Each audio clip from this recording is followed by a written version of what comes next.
We play. We fight. We conquer. Welcome to the Freak Show. I am your host, Bumpy McSquigums, and today, ladies and gentlemen, we're going to dive in. We're going to check out Ambition, a Minuet in Power. It is by Joy Manufacturing Co. and Iceberg Interactive, originally releasing on August 18th, 2021, but they just had their Switch release, which is what this is on the Switch, on July 14th, 2022. So if you guys wanted to grab this on Switch, you can absolutely go ahead and do so. This is going to be the Switch version of the game, and a big shout out and a thank you to Iceberg Interactive for hooking me up with the code for this. That being said, I have no idea what I'm getting myself into, but I suppose I'm here for it. And we'll see how it goes. Prologue. Yvette's story. The carriage rumbles and bounces along the cobbles as you approach Paris. It's taken over a week to get here, even carrying just yourself and your luggage. The ellipses below means that there's more story ahead. Press the A button to advance. Your fiancé, Armand, arranged for the carriage to take you from your small village to a tavern he enjoys called the Orphan's Feast. There he'll meet up with you.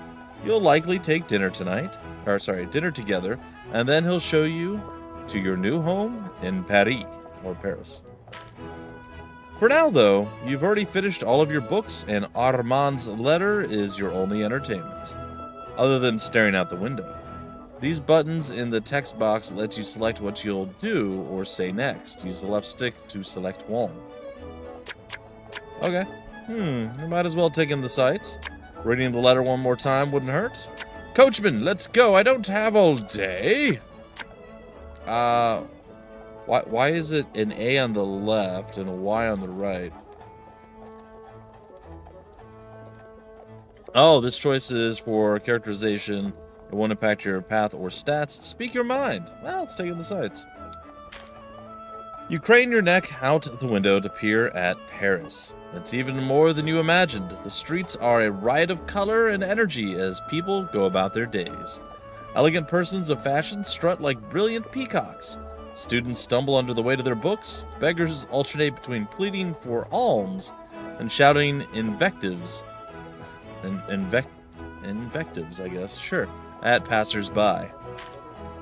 Everything feels significant, like the world's next act hinges on all of their choices. Though part of you is worried by your unfamiliar surroundings, you mostly feel excited. This place is to be the stage for your new life. Coachman, can we pick up the pace, please? Or we could read all about what Armand has sent us. Let's read what he says. You must have read the brief letter over 100 times, but you always found new details to puzzle over. Armand's letters were often extremely long, a habit you'd frequently tease him for in your own missives. Chère Yvette, I know it may be sudden, but I want to invite you to live with me in Paris. You do the French laugh, but then we were doing like a Transylvanian Draculian. Is that a thing? I don't know. Accent to start there. It's fine.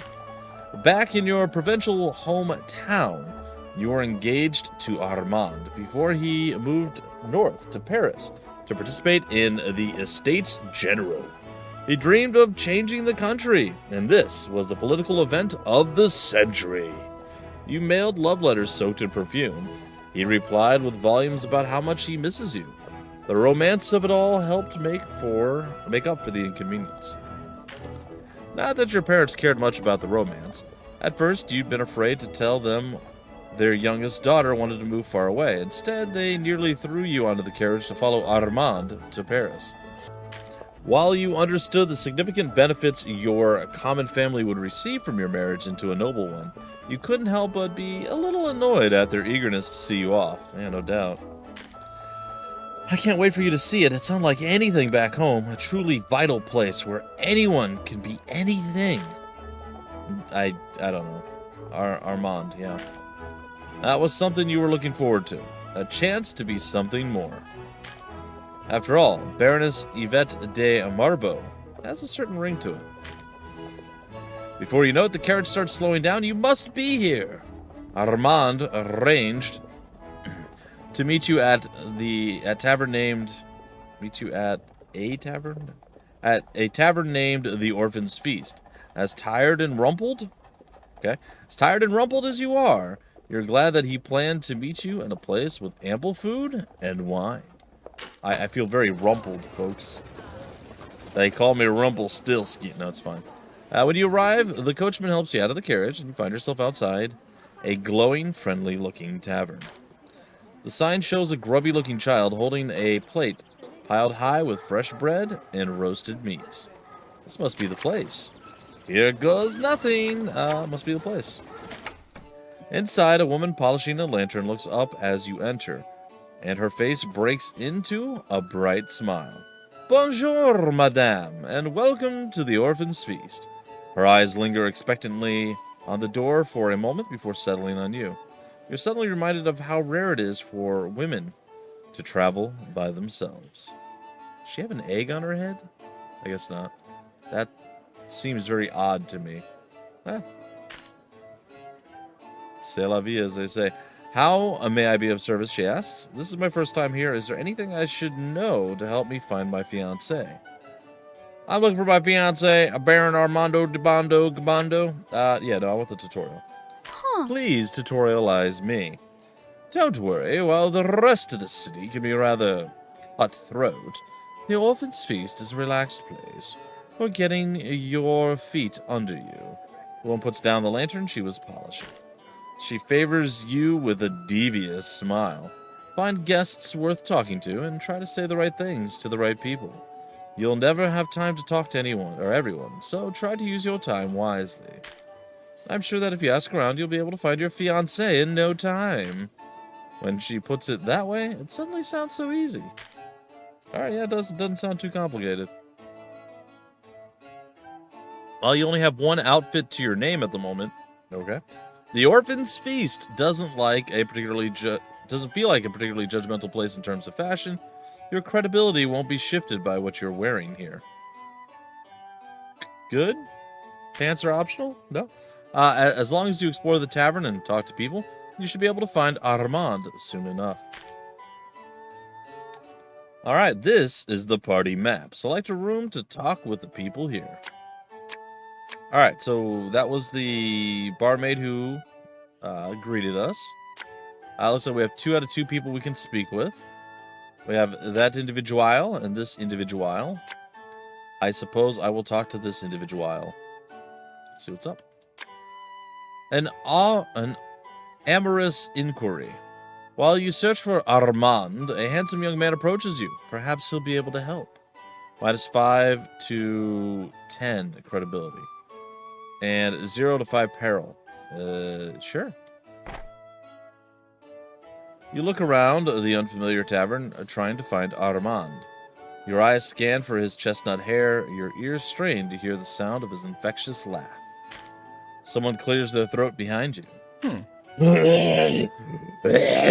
Oh, not like that? Sorry. You turn around to find yourself face to face with an unfamiliar young man. He's well dressed and handsome enough, but it's the middle of the day and he already smells like 2 bottles of wine. Pardonnez-moi.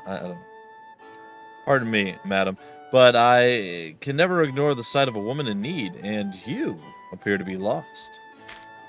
May I escort you? The smile is broad and cocky. Yeah, no, I'm so glad to hear that. Can you help me find my fiancé? Monsieur, you may not. I am fine by myself. Oh, you are so kind. Please do. Yeah, no, I'm looking for my fiancé. It does not want me to do things. All right, there we go. What does mean? This choice requires an easy credibility challenge. Oh, that is not what I meant at all, and you knew it. You know it, madame. He replies with surprising venom. Look at him, dude. He's Gaston from Beauty and the Beast. I have lost a little credibility. I'm sorry. With a wave that is barely as polite as decorum requires, he departs to seek the affection of a different young woman. Hey, look, I chopped him off at the legs, right? Like, come on, man. Oh, well, we don't have a lot of conversations remaining or options, so you have a limited amount of turns to talk to each party. Conversing in a room always costs 1 turn, so choose wisely. I don't have any choices this time. A country woman. Now that you're more acclimated to the guests and travelers of the Orphan's Feast, you should be able to find someone that can lead you to Armand. Yeah, I should. I guess, probably. After hours of questioning and searching, it's late in the evening, and you've still yet to find Armand. The place is not that big. You're not even sure why, but you feel exhausted. Who knew talking to people was such hard work? I mean, I did.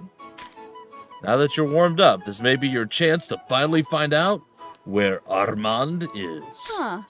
You approach a woman who you had spotted glancing your way earlier. Lovely feather. I'm looking for my fiancé, Armand. Have you seen him? Pardon me, have you seen the Baron de Marbeau? My name is Yvette, and I am looking for someone. Can you help me? Pardon me, have you seen the Baron? Yeah, sure. Huh. At the mention of Armand's full title, she laughs nervously.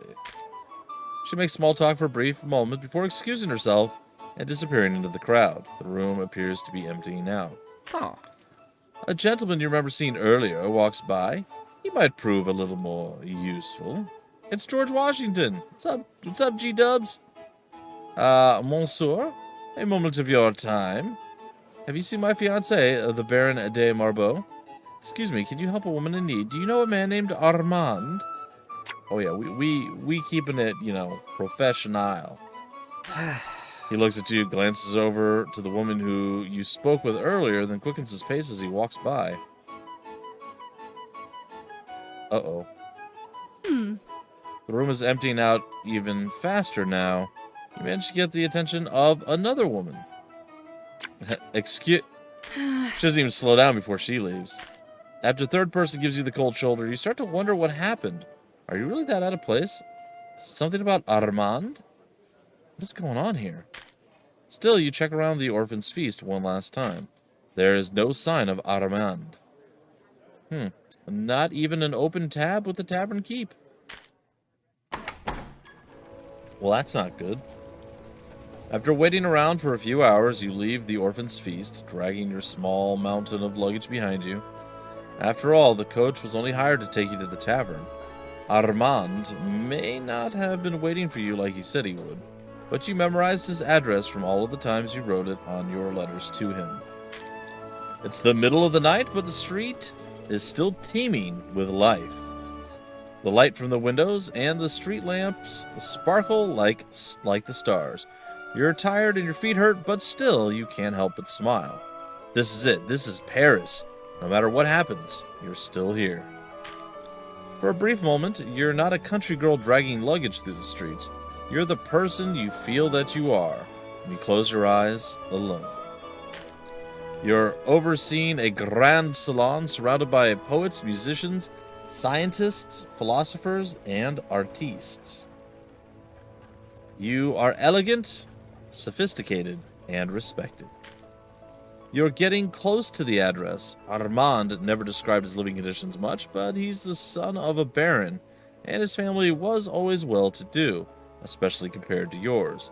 You spent a lot of time in that carriage wondering about the home you'd spend your new life in. Still, you didn't expect this. Calling the house rustic would imply that you were out in the country and not in the center of the city. Yeah, that looks a bit rough. The neighborhood is still nice enough, but you're worried that if you breathe too hard on the building, it might just fall over. A well-kept woman in the attire of a maid opens the door and approaches you.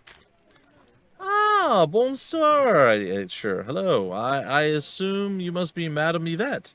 My name is Camille. Armand told me to expect you, Mr. Armand. Thank you, Camille. Please take me to Armand. Is this where he lives? Oh, God. The rats in there ate him, didn't they? Oh, impossible. No, it jumped. I didn't want to say that one. Impossible, madam. I've taken care of all the rats myself. Camille replies, emphasizing her point with a playful stomp of her foot. Eyeing her worn shoes, you have the feeling the rats didn't go quietly. Fine, when I'm done, Armand is simply going to wish the rats had eaten them. Thank you. Do you think Armand is all right? I'm sure he's fine, madam. Camille replies with a tone of a voice that doesn't fill you with confidence. I'm sorry to tell you this, but I haven't seen Mr. Armand in days. I was hoping he was with you. Glancing around, Camille seems to notice your mountain of luggage for the first time. Monday. I don't know. Madam, did you carry this all by yourself? You must be exhausted. She's not wrong. You're not certain how you're still upright and awake right now. Yeah, that's true. I've only made up your bed, madam. Please go inside and let me take care of this. You take your diary and leave the heavy lifting to Camille. The inside of the house isn't much better than the outside. Camille keeps the place tidy, but she can only do so much. Still, you don't care about that right now. You're just happy to have a roof over your head. Okay, sure. You flop down on a nearby couch, open your diary, and start to write. You're tired, disappointed, and perhaps abandoned, but writing things down always helps you make sense of a situation. We lost 5 credibility. That is the after-party report. I apparently suck, I guess, at whatever it is I'm doing. I guess that would be finding my fiancé. Okay. 21 Mars 1789. Oh, there's 21 Marses? What happened to the other 20? We only have one now. Early the next morning, Camille approaches you, occasionally wringing her apron with her hands. She's obviously nervous. Madame, there's something you should know. Taking a deep breath, she continues. You're expected to attend a party the day after tomorrow held by the Viscountess Marcel de Foix? Sure. I mean, Armand replied to the invitation, but you were to be his date. Splendid, a party! What? Why didn't you tell me sooner? What do you know about the Viscountess? I am sorry, madam, but a Viscountess is just felt above my station. But what? It just felt above my station, so I tried not to pay attention whenever she came up. Gotcha. Camille replies with a shrug. That's not very useful. You're supposed to be our gossip queen. Come on now. I know that she never visited the house. Mr. Armand seemed to like her, but from what I could tell, she was a little... How do I put this? Judgmental. She was very, very judgmental. I hope that helps, madam. Well, at least I have a party to go to. Why didn't you tell me about this invitation sooner? I mean, we literally went to bed and woke up. When was she going to tell us? Well, at least I have a party to go to. Looks visibly relieved. Parfait! Ooh, we gonna eat some parfaits? Parfaits is delicious. If you need anything washed or prepared, just ask. That reminds me, Camille exclaims. If you're going to a party, you should probably make sure you're dressed appropriately. Fashion moves so quickly here that people retire outfits before they even wear out. At this proclamation, you can't help but notice that Camille's uniform has been repaired many times. Camille continues. Mr. Armand was always going through clothing so quickly. He says that every outfit had a certain amount of novelty. Sure. Every time you wore them to a party, the novelty would go down a bit. In fact, even a little thing like wearing the same thing twice in a row could run the novelty out faster. Can you imagine? Fortunately, he knew the most delightful clothier on Faubourg Saint Honore Street, maybe? She runs a shop called Les Petites Moguls.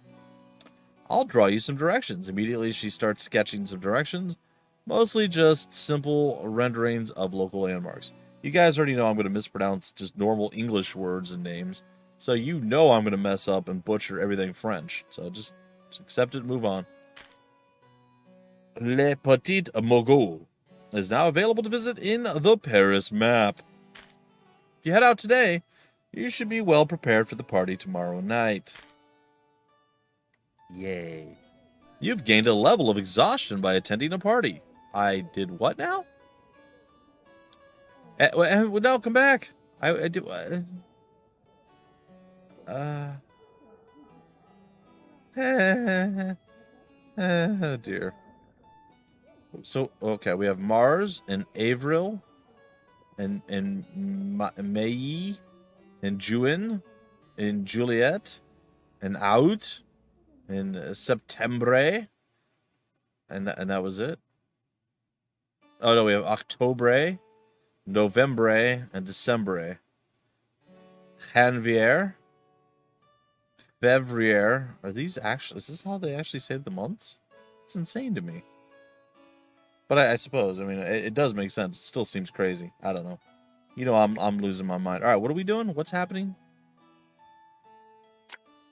Accepted. Viscountess Marcel de Foy. Request attendance of Baron Armand de Marbeau on the 22nd of March, 1789, to a gathering of her most loyal peers for entertainment and merriment. You are most eagerly awaited. Attending this party will give you a level of exhaustion. Ignoring this invitation will give you a -5 to credibility.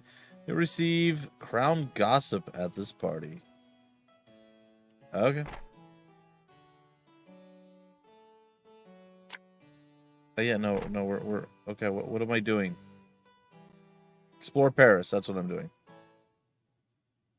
All right. Point of interest: La Petite Mogul. Let's go.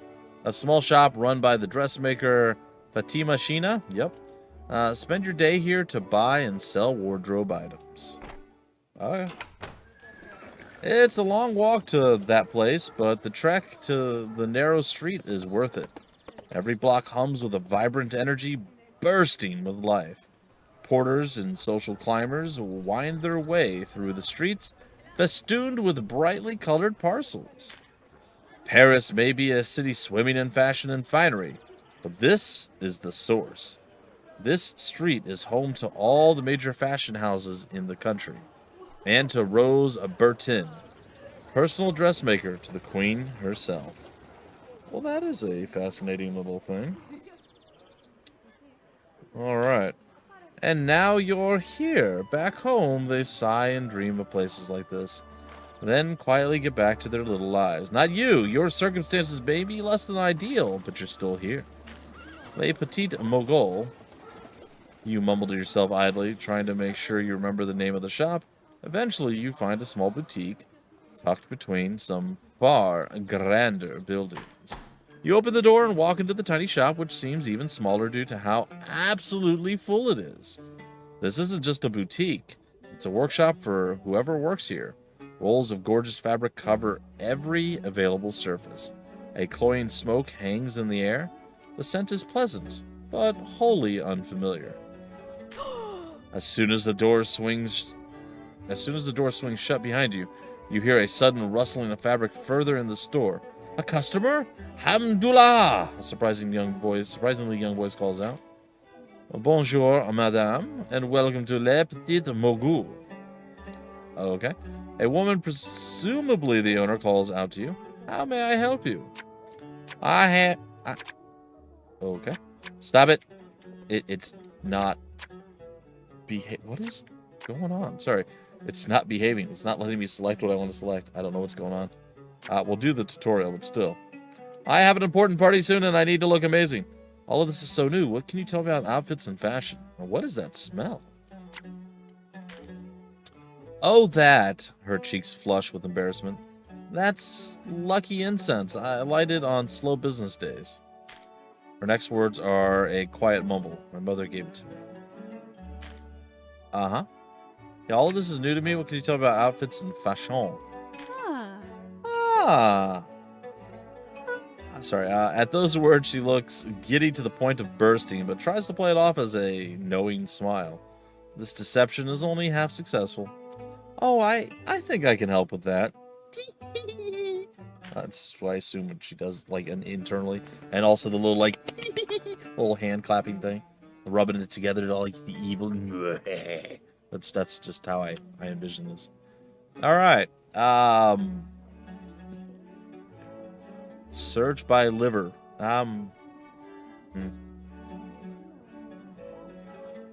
Every faction in the game prefers different kinds of outfits. Dressing appropriately for the occasion makes people trust you more, and it increases your credibility. If you like it, you can press and hold the A button to buy it. Uh-huh.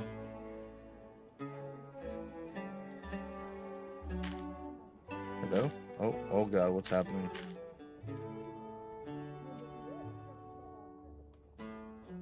Uh-huh. We're going to a crown event, right?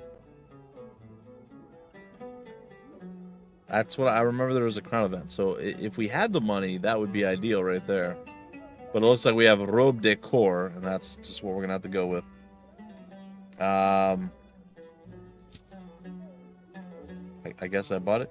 You just spent some money. We're just gonna call them livers, or used to buy things and do stuff. That faded too quickly. All right. Merchant. Wardrobe.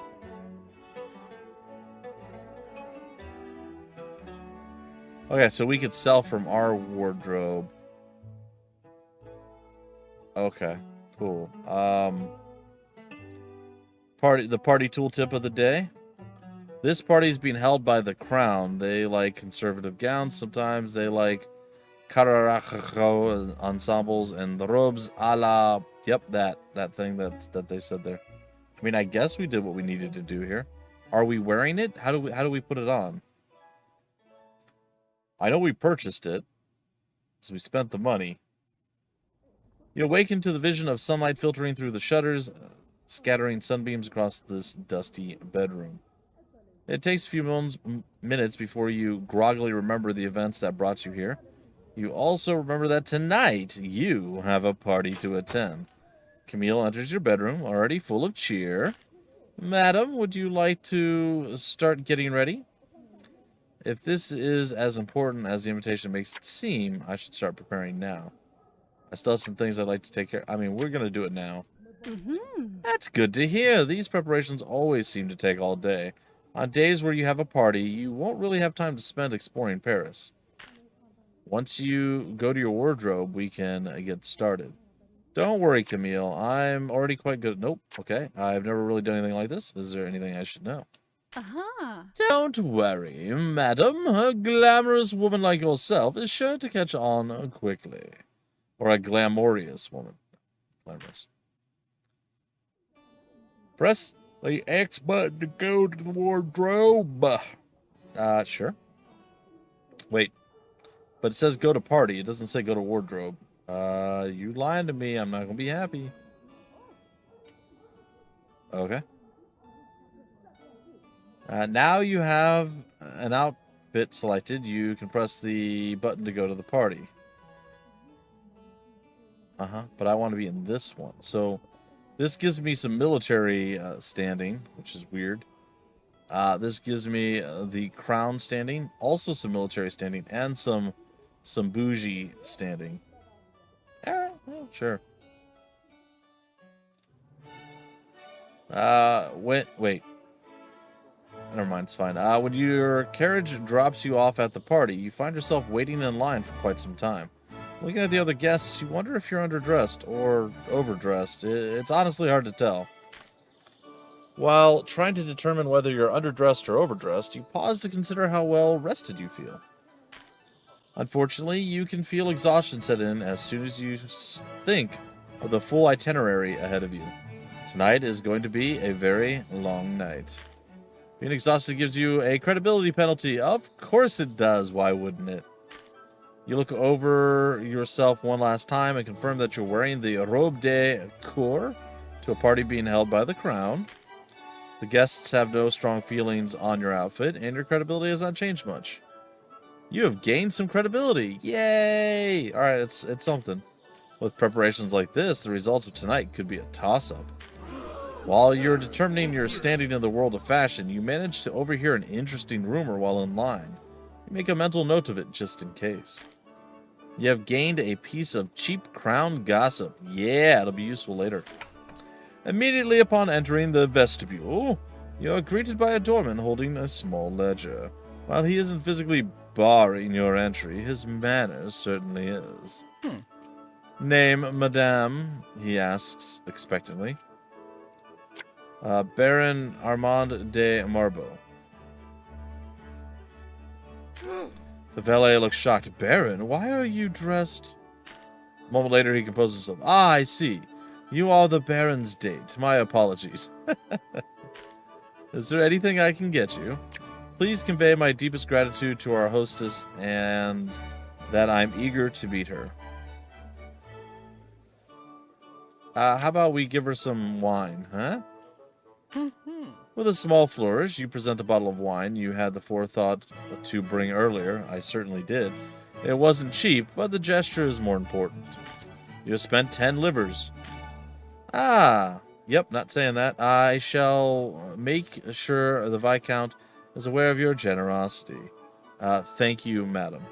Turning from... Maybe thank you very much, madam. I don't know. Turning from you, he waves imperiously to another servant nearby who takes the bottle from you. Afterwards, the servant dutifully scurries away. You hear some appreciative murmurs from the other guests in the vestibule. Their gratitude and enthusiasm seem to have made an impression on them, doing away with some of the tension in the air. Surprisingly, the doorman himself seems rather unfazed. Yeah, my peril went down and my credibility went up. What? I don't know what that means. But, yeah, numbers are changing, and I'm excited by this. Before you can ask any other questions, he bows deeply to you. Pardon me, Madam Viscount de Foix, we're just going to pronounce everything wrong, instructed me specifically to inform her as soon as you had arrived. We've heard so much about you. Enjoy the party, he says with a smile before leaving. Thanks. And here we are at the party. Well, ladies and gentlemen, before we dive any further in and dance around in the party, I think I'm going to break it off right here. It's a different type of game.